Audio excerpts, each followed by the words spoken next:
Welcome to Artful Aging with your host, Amy. Are you a senior or a caregiver of a senior looking for support and direction? Best-selling author, educator, and expert in senior living, Amy Friesen is here with the help you need while providing you with an important and valuable support network. So now, please welcome the host of Artful Aging, Amy Friesen.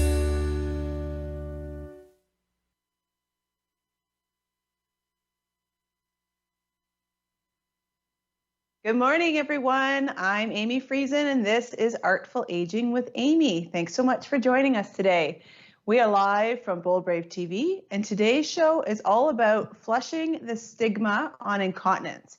Yes, you heard me correctly. There is a lot of stigma around having incontinence issues. However, it's discussed on a rather hush-hush basis. People tend to get embarrassed. As you may or may not know about me, I don't get embarrassed very easily, and my guest today, is the same as well. So we're just going to talk about it all. I've also noticed with my clients, when they get more significant cognitive decline, they tend to hide personal support items and clothing items in which they might have had an accident in. So there's different things to look for surrounding this issue. Many of our caregivers watching have most likely had incontinence issues if they've gone through pregnancy. I've definitely had it myself. And it's, I try not to be as hush-hush because I feel like talking about this stuff creates extra questions for people to ask and find resources. So it's not always cut and dry, however, and it's not always incontinence versus not incontinent. You're not always incontinent, and there's different levels. So for these reasons, our guest today is going to help us discuss incontinence, what it is, as well as what we can do to improve the continence. Lisa Flanders is a physiotherapist, as well as a co-owner of Bloom Integrative Health and Movement Center. Lisa began practicing in orthopedic physiotherapy, but had a keen interest in pelvic floor physiotherapy. She realized many individuals have common concerns related to pelvic health, but are often too embarrassed to seek advice or are unaware of a treatment is available, which was where I was at when I met Lisa. Well, not when I met her, but when I started going to see her. So welcome, Lisa. Thanks so much for joining me today. Thank you so much for having me, Amy. I'm really excited to be here. I'm super interested in discussing this. And what's interesting is, as my team at Tea and Toast, we often share our podcast around because legitimately almost every week we're dealing with the same stuff we're dealing with in podcasts. So I'm always happy to have extra information to share. So Lisa, maybe we can start today's conversation with explaining to our viewers what incontinence actually is and what the different types are. Yeah, absolutely. Incontinence is defined as any involuntary loss of urine or loss of bladder control. And that can be as little as you finish urinating, you stand up from the toilet and you have a few drops to, you are walking around and leaking all day long. And there are a couple different types of incontinence that we're going to talk about today. So the first one, probably the most common one, probably the one that most people have experienced if they've experienced incontinence, is stress urinary incontinence. Stress meaning that any stress or pressure placed throughout the body that then kind of creates pressure in the pelvic floor, causing us to have loss of urine. And this is most common seen when we do things like cough, sneeze, laugh, physical activity that includes things like jumping or running. So definitely the most common type. There's a couple other types of incontinence as well. So urge incontinence, and this is one that I actually experienced, and this is one that kind of caused my interest in pelvic health. So urge incontinence is when you kind of get that, like, you're fine, and then you get that quick urgent need to go to the washroom, and then you leak either before you actually get onto the toilet or while you're walking to the washroom. We can also have urgency, which is sort of similar, where you get that urgent need to go and you have to go to the washroom right in that moment, but there is no loss of urine.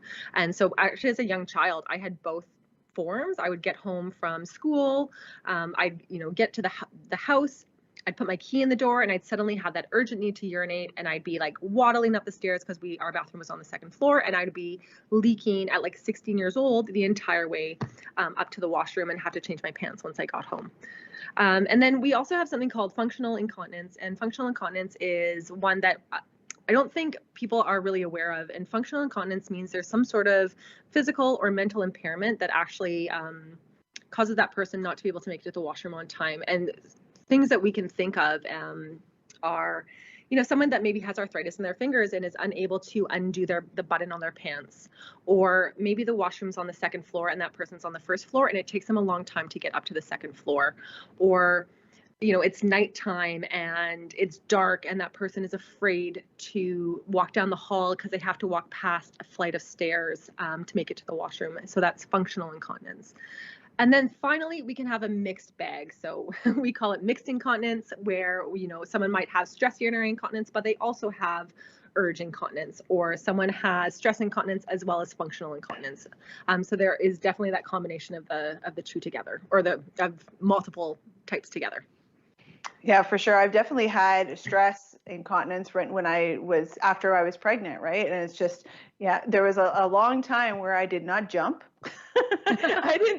I tried not to sneeze because you just couldn't control it. And also that one of the reasons I went to see Lisa as well, because I wanted to fix things up. So, so for today, we're going to kind of concentrate on seniors. And Lisa, what are the most common issues that you see in seniors?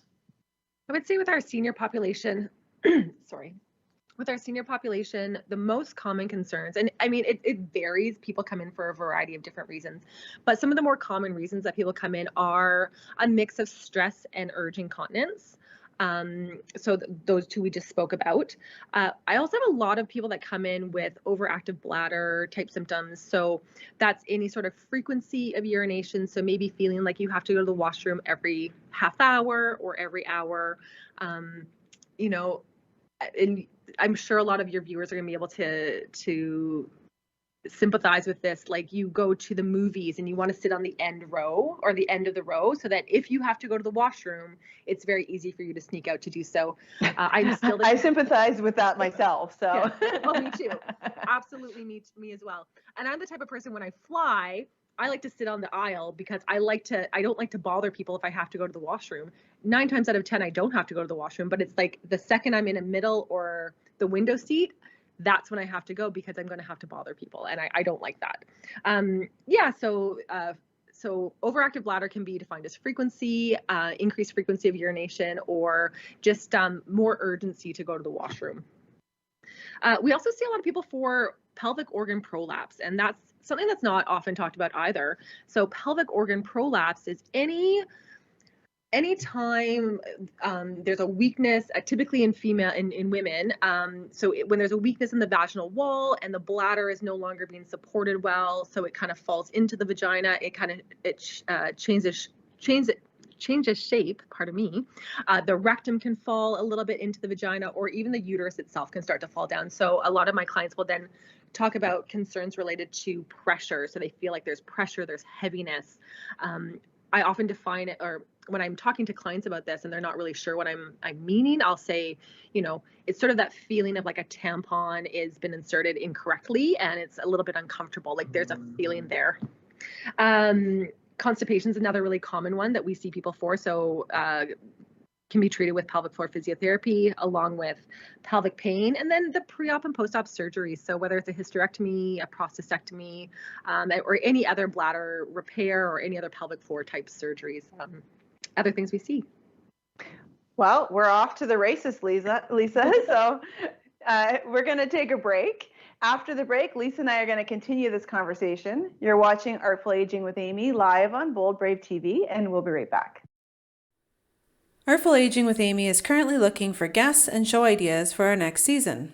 Drop us a line at hello@artfulagingwithamy.com and let us know what you would like to learn about in our upcoming season.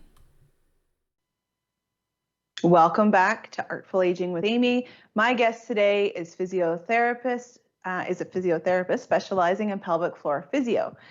Lisa, how about we jump back into our conversation about incontinence?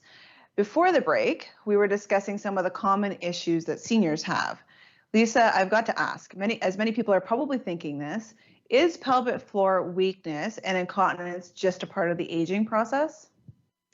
I would say that it's definitely more common as we age, and that's due to things like muscle atrophy as we get older. You hear that concept of if you don't use it, you lose it. The other thing that we that can contribute to more incontinence with aging is just laxity in the tissues overall. Our tissues start to lose laxity. All of our tissues start to lose laxity as we get older. However, if it's something that bothers you, it absolutely is something that can be treated. And, when people say, oh, this is a normal part of aging, I also say, well, yes, but like osteoporosis is definitely more common as we age, but doesn't mean that we're just like, no, you're getting older, too bad. We actually have treatment protocols in place that are specifically around osteoporosis. And so we can absolutely use similar concepts for treating, strengthening the pelvic floor for the same reasons. And like I said, if it bothers you, then you can seek treatment. If it doesn't bother you, then you don't need to seek treatment. So it just depends on how much is affecting your life. I should also ask, for folks that are having more advanced incontinence issues, because we, again, work with people all the time, can that be relieved a little bit, or is there like a point of no return?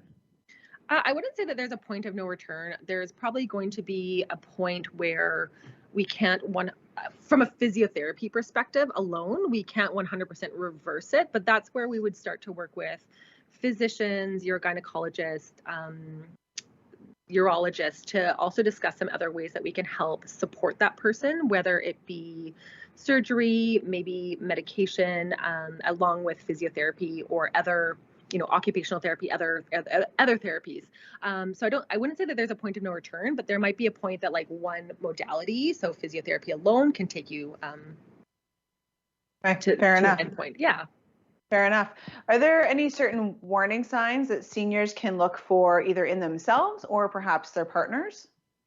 I would say the biggest thing to look for is change to your normal urination patterns or your normal toileting patterns. So if you're noticing that you or your partner or someone that you're caring for is, for example, going more frequently or getting up more often throughout the night, anything that's just outside of what that person's norm is after, many, many years of having one pattern, looking at what that changes.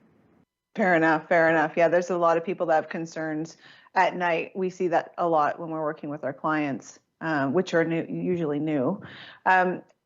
Also, is there anything that a caregiver could look for in their senior loved one?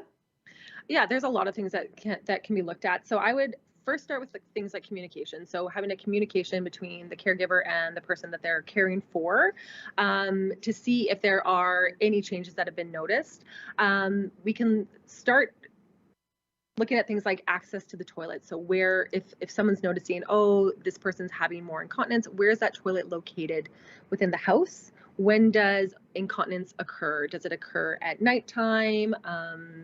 Does it occur, when they're wearing a specific outfit that has maybe more buttons or more challenging to take off? And then also making sure that there's like timing of your voids, that there's, again, looking at any changes to those normal patterns, I would say. One of the things that we look for too when we have clients with tea and toast is that when they're dealing with incontinence issues, sometimes, actually a lot of the time, like you said, it's a routine, a toileting routine. So they may need some extra stuff, which we'll talk about in just a second. They may need some extra support, but often it's just, it can be taken care of with a routine, and not, as a comparison for routine with my 4-year-old, for instance, we just say, okay, it's time to go, right? It's time to go before we leave the house. It's time to go after this or whatever. And sometimes she'll say, oh, I don't feel like it, but she goes, right? So it's just getting in the routine of doing that. And sometimes that's what helps when we're helping folks make a move to retirement living that have incontinence. We ask to get into a routine. So if someone is experiencing incontinence, what are some of the ways that they could manage it then? Yeah, so again, it depends on what the reason for the incontinence is. So if we're talking about more of like the functional incontinence, which I do notice a little bit more in seniors, it's looking to manage what that concern is. So for example, it might be at nighttime, that person is going to be in looser pants that have an elastic waist that are going to be a little bit easier to remove. It might be that they need a commode in their room so there's easier access to the toilet, whether the toilet being on a different floor and that makes it challenging, or that they don't want to walk at nighttime past the staircase. And that happened to a client of mine, and I wasn't treating her for incontinence. I was treating her for a fall. And then it turned out that she started having incontinence after the fall. And this was before I was even a pelvic floor physiotherapist. And I was chatting with the daughter. And when we actually got into a little bit more discussion about it, it's because the mother was afraid at nighttime to walk past the open staircase to get to the washroom. So they managed it with a commode. They managed it with a baby gate at the top of the stairs. And that really made a significant difference in that person's life. We can use like pads, so the person can wear a pad overnight, or certain bedding that's a little bit easier to clean. Night lights in the hallway, making sure that you're removing throw rugs. Throw rugs can be very, very, not dangerous, but they can be a very big cause of falls in seniors. And so that can be very scary for a person. So we can remove those barriers that make accessing the toilet a little bit more concerning. That's what we want to try to accomplish. Moving the person closer to the washroom. So if the only washroom is on the main floor, then perhaps moving that person down to a downstairs bedroom. And there are a lot of homes that only have one washroom on the main floor or on the second floor. And so just making sure that person has access to that washroom. I actually, when I was looking for houses many years ago, one of the houses I looked at had a toilet in the laundry room, like just in the middle of the laundry room, with like no sink except for the laundry sink. And it made me think, like, does this person just have a hard time getting up the stairs when they're doing laundry? And maybe the laundry is their trigger, and having to walk up to the second floor from the basement is challenging. So as silly as the toilet placement was, I understood it because of the work that I do. I definitely understand that as well. And I've seen that a lot of times as well. And with your comment on throw rugs are the bane of my existence in what I do. So I've been even known to take throw rugs with me when I visit people. May I have your throw rugs, please? Yeah. Oh, dear. So, well, let's take a break again, Lisa. When we return, we'll be discussing all things pelvic floor physio. What is it? How it can help prevent incontinence? You don't want to miss it. We'll see you in a few minutes. Are you watching us on YouTube but would rather listen to us in the car or on a walk? No problem. Artful Aging with Amy is also available as a podcast. Head over to artfulagingwithamy.com for the links. Welcome back. Thanks so much for joining Lisa and I today in our conversation about incontinence. We have looked at what incontinence is, as well as possible causes and warning signs. Let's chat about solutions now. As mentioned at the top of the show, Lisa is a physiotherapist as well as a pelvic floor expert. Now, Lisa, many people are unfamiliar with pelvic floor physio and its benefits. I know I wasn't familiar with it until I needed to find a solution. So can you tell us exactly what pelvic floor physio is and how it helps and what it does? Absolutely. Pelvic floor physiotherapy is a branch of orthopedic physiotherapy. So orthopedic physiotherapy is you hurt your back, you go see a physio. You hurt your ankle, you go see a physio. Pelvic floor physiotherapy is just a specialized branch of that. All it means is that as a pelvic floor physiotherapist, I have the ability to assess a little bit more than a general physiotherapist. I'm able to assess the muscles, the ligaments, the tissues that are found inside the vagina and inside the rectum. And then what it helps with, we talked about quite a few things that we can help with seniors. We also work a lot with prenatal patients, with postnatal patients. We work with children that are having concerns with bedwetting and constipation, and then, incontinence, prolapse, and then pelvic pain. That's a really big one that we work with, people that have pain in and around the pelvis. Is there, I'm guessing I know the answer, but is there a different type of training that a physiotherapist who does pelvic floor would have to get to kind of qualify, I guess? Yeah, so I'm gonna speak from an Ontario, Canada perspective. I know that you have viewers that are kind of all over, but in Ontario, Canada, what happens is we graduate from physiotherapy school. We do like a general physiotherapy exam that all physiotherapists in Ontario have to take, and then from there we can sort of go off and we can do more training in areas that interest us. So from a pelvic floor perspective, there is an additional training that we have to be able to do. The additional training minimum is 40 hours. And we have to also write an exam following that as well. Then we get what's called a rostering from our college. So if you are to go to the college website, you will see that I am rostered to be able to perform internal, vaginal, and rectal exams. And then from there, like that's sort of that 40 hours worth of training. That's a very basic amount of training that gives you a little bit of information to treat things like incontinence. But then if you want to go further and treat things like pregnancy, like help women during pregnancy or people with constipation or people with pelvic pain, there's like many more levels of courses that you take after that. So it's definitely not something that you like take a course, you learn what you need to and continue on. It's like a lifelong learning process. So I was even in a course, even after 10 years in this field, I was in a course last weekend, in November, I was in a weekend course just to continue to grow and learn my skills and learn new research that's coming out, because research always changes. It's really beneficial too, like any other profession, right? All of us, to keep at the top of your profession, you have to keep learning and keep expanding. Like you said, research does change all the time.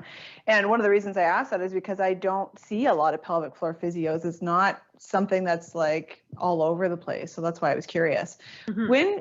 When should someone see a pelvic floor physiotherapist? So my thought is that, especially with women, at some stage in their life, I feel all women should see a pelvic floor physiotherapist. But I'm also going to say that if you feel like you have a problem, then it's a good time to see someone. So if we use incontinence as an example, if you have incontinence once a year and it doesn't really bother you and you can manage it by wearing a pad while you're doing, whatever exercise it is that causes that, and you don't feel like it's a problem, then I'm not going to say like, no, you 100% have to come see a pelvic floor physiotherapist. But if you do feel like there is a problem with any of the things that we previously discussed, then I would say, yes, that's a good time to come and see a pelvic floor physiotherapist. Okay. And I have to know, is virtual pelvic physio a thing? Yes, it is. And I think this pandemic has really sort of created like a jumping block to do more virtual physiotherapy, just in general, virtual care for healthcare. So before the pandemic started, my business partner and I had discussed some ways that we were going to potentially bring in some virtual care. And virtual care has been in place for a very long time in like Northern Canada, where there isn't really access to healthcare the same way that there is in more of the southern areas of Canada. So we thought, let's maybe look at doing some virtual care maybe in a couple of years from now, and we'll be able to reach some people in Ontario. I'm only able to work with people who live in Ontario. So, maybe reaching some people in some Northern Ontario communities that might not have access to care otherwise. And then COVID hit, and we made like a 1-week decision that we're going to start virtual care now. So we really quickly had to learn how to do virtual care for pelvic floor physiotherapy. So it's obviously a little bit different than if you come in to see someone in person. In person, we do very much a hands-on exam. We typically will do an internal pelvic floor examination. With virtual care, no, we don't do an internal evaluation. You're not on screen showing us your pelvic floor, but we can actually help you or the patient to self-assess. So during the pandemic, I feel like I got quite good at assessing and treating people virtually. And it was a lot of, moving that person through where do I want you to stand? Where do I want you to put your hands, so that I could then evaluate what was going on within their body. And it was as much as COVID wasn't great because we were closed, it was also great because we were still able to help so many people. And I did have a couple patients that I never even met in person. I only met them virtually. They came in for their appointment, or they had their virtual appointment. We had our follow-ups, and then they were doing so well that I was able to discharge them without actually ever meeting them in person. So that was really cool. So it's definitely a thing. It's definitely something that I think we're going to continue on with going forward. And it's great in a day and age where we have access to people, to healthcare providers that we might not have had access to in the past. So whether you live far away, or if there's a snowstorm, or if you're sick or your kids are home, it's a really great way to continue with your care without having to come into the clinic. Well, and even just the whole medical system being able to go virtual has been super helpful. Talking to my Amazing. doctor on the phone, they have, a lot of people also have a bit more time because it's virtual and it's not, going back and forth like the doctor, how many problems do you have? Let's solve them all, right? And like, Yeah. you know what I mean? Which is not what was happening pre-COVID. So I'm always careful to say COVID did this excellent, but even in my own field, there's things that have happened that, that have advanced the industry, which is pretty cool. So let's go for a break. After the break, Lisa and I will be discussing prevention. And so get up, stretch, grab a cup of coffee, and we'll see you back here in a few minutes. You'll be watching Artful Aging with Amy live on Bold Brave TV. We'll see you in a few. Hello again, and thanks for joining us today. Let's discuss prevention. I find that many of our clients we work with at Tea and Toast have some sort of incontinence. However, there is never any discussion on how to improve it or to alleviate the incontinence. It just doesn't seem to be on the radar that, and it's just accepted that incontinence is just a thing and this is what we're dealing with. But it's a little bit surprising, especially with the information that Lisa's giving us today, because, just the same if someone hurt a muscle in their leg or broke their arm or something, physiotherapy and different things would come in to fix it. But incontinence seems to be one of those things that is just like, well, I have it, that's it. So Lisa, what are some tips that we can give our audience to help prevent incontinence? The first thing that I get most of my clients to do when they come into the office, if they're having concerns related to incontinence or overactive bladder, is I have them complete a bladder diary. Now, a bladder diary is really simple. You don't need an actual, I give people a handout, but you don't actually need that handout to be able to do one. Essentially, you're going to start at 6 a.m. and you're going to write down till 5 a.m. So sort of a 24-hour period. And all you're going to do is write down when you had a void, how long it took you. So, did your void last 15 seconds? Did it last 3 seconds? We also want to know if you've had a bowel movement in that time. And then what you've had to drink and when. And that's a great tool to start with. I usually get my clients to do it for 2 days. And clients of mine that are working, I'll get them to do it like on a weekday and a weekend so that we have sort of the comparison between the two. And what that first does is it starts to give us some patterns. So we can look at patterns like, okay, that this person always gets up at 6 a.m. and they void for 15 seconds. But then they go back to the washroom at 7 a.m. and they void for 3 seconds. Well, what's causing that 3-second void? That might be one that we want to start working on, maybe delaying it a little bit, working on some timing. So bladder diary can be a really great place to start for either just someone in general, or if you're a caregiver and you want to start to look at those patterns as well. From there, we want to look at things like having the person, especially with things like urgent incontinence, so having that urgent need to urinate and then not being able to make it to the washroom. Oftentimes what happens is like panic sets in. It's like, I have to go to the washroom and I have to go all the way up the stairs and take these pants off to do it. So I always tell my patients to stop, don't panic, so stop and breathe. And then just take a moment to, and we'll talk a little bit more about some exercises that we can do, I think, in our next segment, but just stop, breathe, maybe do a few pelvic floor exercises, and then it becomes a mind over bladder conversation with yourself. So, I talked earlier about how when I was a kid or a teenager and I would come home from work and I'd come home from school. And as a teenager, I didn't have a job. You were working young, man. I know. I'd put my key in the door. And then as soon as I put my key in the door, I'd get this like urgent need to urinate. And it's like, well, what was that key in the door trigger? And often it's something as simple as you've said to yourself, I'm going to go when I get home. So you get home, you put your key in the door, your brain goes, you're home, and your body's like, okay, time to go to the bathroom. So if we can just change that conversation a little bit and say, instead of I'm going to go when I get home, I now use I'm going to go when I'm sitting on the toilet and my pants are pulled down. So I'm being very specific about when I'm actually going to void my bladder. And it sounds silly, but it's pretty amazing how quickly you can start to change your mindset and make it to the washroom without concern. So now I can have to go to the washroom. I can maybe run an errand. I can get home. I can put, my groceries away or whatever errand I was doing. I can go into the kitchen for a moment and then I make my way to the washroom and there's no longer that like panic set moment. So we call that mind over bladder. then we always want to talk about we always want to work on our breathing and then some connection to the pelvic floor.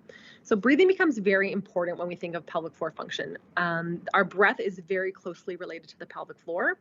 When we breathe in, our diaphragm descends downwards. So our diaphragm sits below our rib cage, and when we breathe in, our diaphragm descends downwards. It pulls down on the lungs. It creates a negative pressure in our thorax, and then air rushes into our lungs. But what happens below the diaphragm is we create a positive pressure. So the diaphragm contracts and it lowers, and it creates this positive pressure in the belly, and that positive pressure gets distributed. And we want that distribution to happen front and back, side to side, and then down. So it's almost like when we inflate a balloon, we breathe in and there's an increase in length in the muscles of the pelvic floor and the abdomen and the low back. If we then try to engage the pelvic floor against that breath, it becomes very challenging because it's a struggle between your diaphragm, which is mostly under involuntary control, versus the pelvic floor then trying to engage below, and we create this sort of mismatch struggle between the top and the bottom. So breathing is very important, connecting with your breath, and then putting it together with pelvic floor strength. So in our next segment, when we talk a little bit more about strengthening, we want to make sure that we're pairing that as best we can with our breath. And it's not like you must do it this way. It just makes it a little bit easier for us to pair our breath with our strength. Other ways that we can manage, so we want to look at, we talked about the bladder diary, so then we can start looking at timing of voids. So if that person always goes at 10 a.m. and you're going to go in the car at 9:45, maybe that's a great reminder that they might need to void before getting into the car. Also, timing of fluids. So we know things like caffeine and alcohol, those can start to stimulate the bladder. So either cutting those out completely or reducing the amount, that can be a great way to control continence. I do find when I go down south to visit my mom in California that I think it's because it's a lot drier. I drink a lot more water and I have to urinate so much more frequently. I find 1 cup of coffee just goes right through my system as quick as possible. Whereas when I'm in the cold Great White North, it's much different. So yeah, looking at things in your diet that might be stimulating, along with medication too. And we know that there's a lot of medication that can change, lots of medications act as diuretics or stimulants. So looking at the medications that you have in your life as well. So, I've some patients that say, well, I need to drink water right before I go to bed because I take these medications. And it's okay, well, can we look at maybe moving the timing of those medications up by an hour so you're not drinking so much fluid before you go to bed? So those are my big ways that I get people to start with management. That's a lot of good information. No, it's a lot of good information though. It's funny that you say that you have to go the more when you go to the drier climate, because I find that when I'm freezing, maybe I'm shivering and I have to go more. I'm always cold and I have to pee. Oh dear. So we're going to go for another break. After the break, Lisa and I are going to teach you how to strengthen your pelvic floor. Stay tuned. You won't want to miss it. We'll see you in a few. This is Artful Aging with Amy. We're live on Bold Brave TV. If you're a planner or trying to be one, Things You Should Know is a great place to start. Personal information, power of attorney info, and real estate is just a fraction of the information you can store in this fillable planner and record keeper. Download your free copy today at teaandtoast.ca/medical-planner to get started. Welcome back. Now is the moment you've all been waiting for. I know it. Lisa is going to lead us through how to exercise your pelvic floor, what to look for, how often should we do it. And from my own knowledge, Lisa, I believe the pelvic floor muscle is just like any other muscle in the body. And with that, it begs the question, we should be working them out too. Is that correct? Yeah, that's absolutely correct. Very much like any other muscle in the body, we want to at least have some sort of connection to it, whether it's consciously or subconsciously. And often as we get older, we lose that little bit of connection to that part of our body because it's not something we think about on a daily basis, like picking up a coffee cup, right? Yeah, for sure. So can you tell us, are there exercises for the pelvic floor? Are they different depending on whether you're a man or a woman? And can you tell us what they might include? Absolutely. So the exercises themselves are not going to differ that much, just perhaps the cues that we use for a male versus a female, or someone with a penis versus someone with a vulva are going to differ a little bit, because we have to make sure that we're cueing for the appropriate anatomy.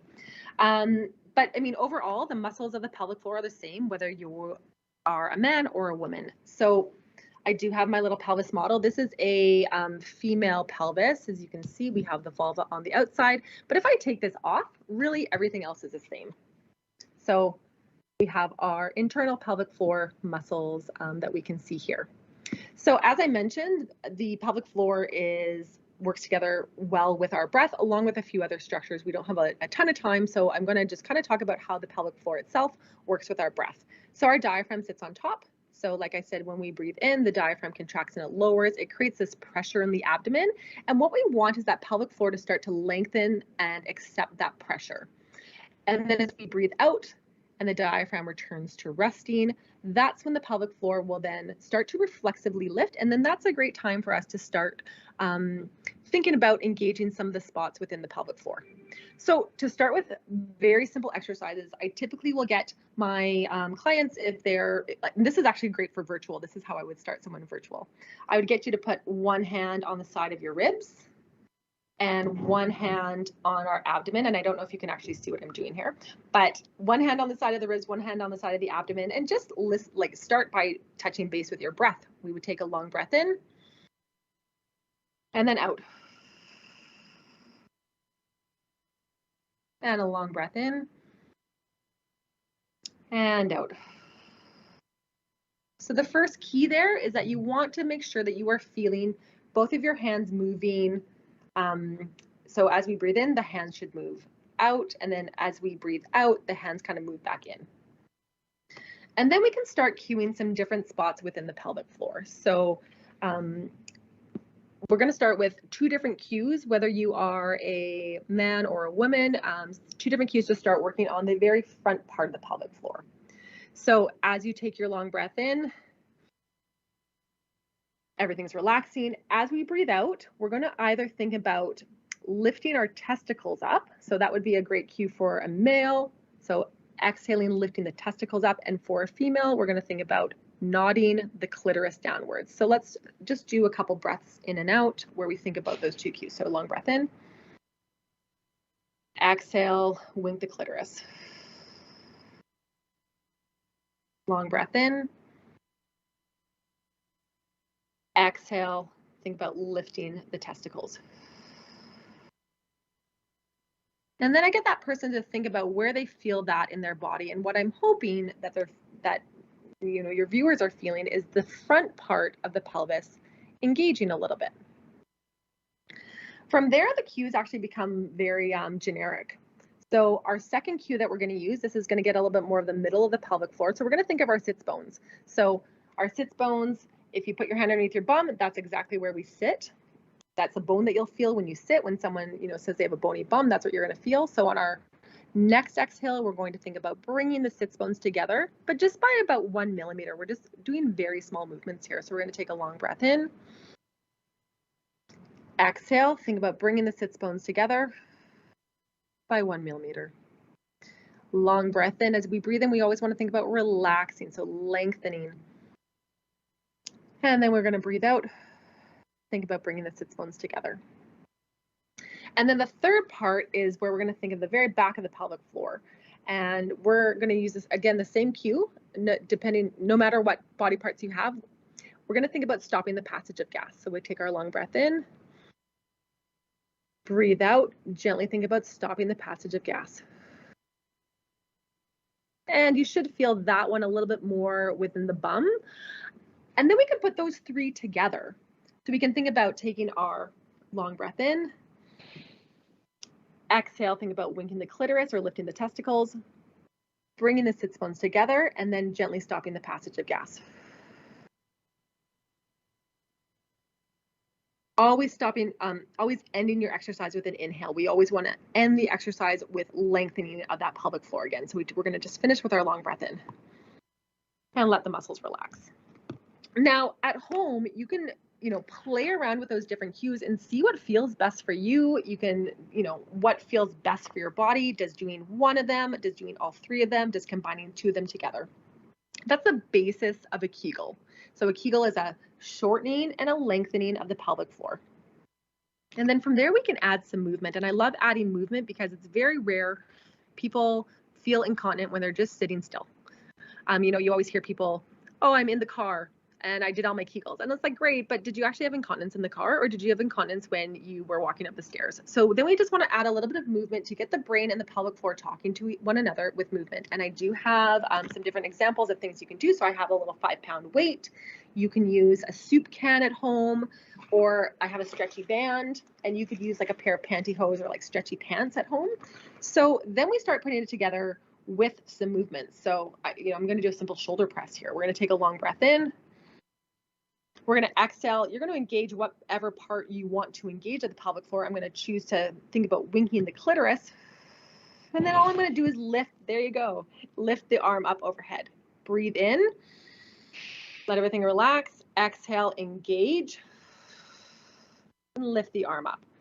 And you can do this with any movement. So I could use my exercise band, and I could do a banded pull.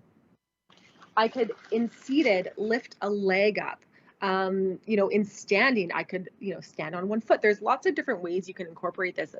I think the key is just incorporating the exercise itself with a little bit of movement.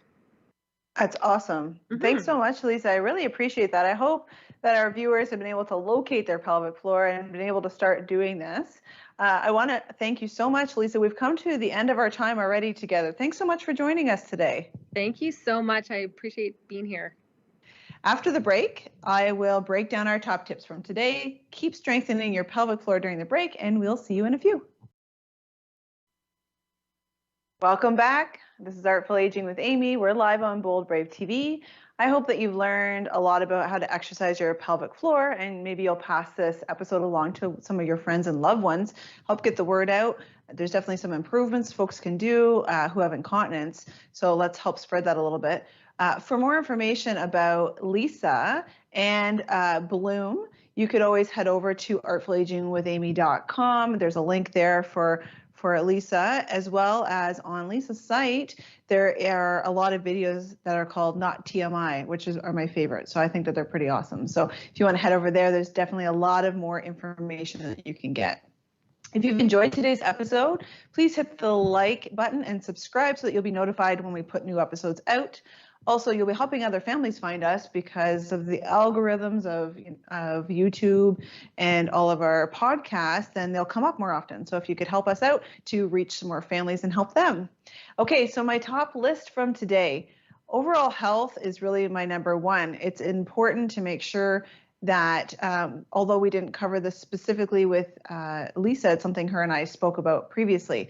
You want to make sure that you're eating properly, you're exercising regularly, you're working out the muscles to make sure everything is still in working order, and that includes your pelvic floor muscles. So make sure that you're on top of your general health and well-being. I think that's kind of a good tip for anything we do in life.